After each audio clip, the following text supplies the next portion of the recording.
Assalamu alaikum wa rahmatullah. Barkamu da sake saduwa da ku a wannan tasha tamu mai suna ASD TV, inda muke kawo muku shirye-shiryenmu masu faɗakarwa, nishaɗantarwa, ilmantarwa, ciki kuwa har da labarin wasanni, wanda ni AB Haidar na shirya kuma zan gabatar. A wani labarin za mu ji cewa zaƙwaƙurin ɗan wasan ƙwallon ƙafar na duniya wato Cristiano Ronaldo zai fuskanci hukuncin dakatarwa daga wasa na tsawon kwana 30. Idan ba ku manta ba, a kwanakin baya mun ji cewa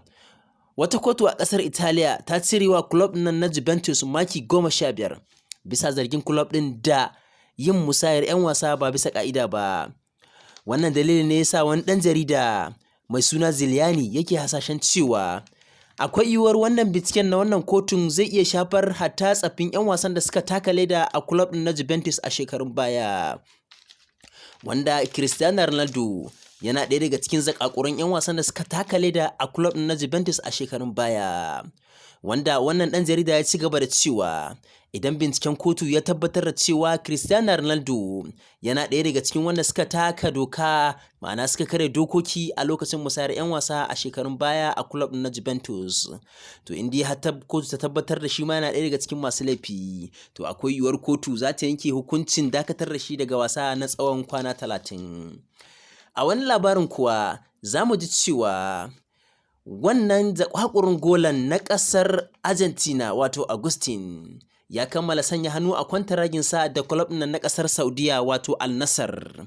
inda a shekaran jiya Litinin wannan zaƙwaƙurin golan ya sauka ƙasar Saudiya, inda jiya Litinin aka kammala mashi gwaje-gwajen lafiya, wanda da an kammala wannan gwaje-gwaje wannan zaƙwaƙurin golan zai ci gaba da wasa a wannan club ɗin na Al Nassr.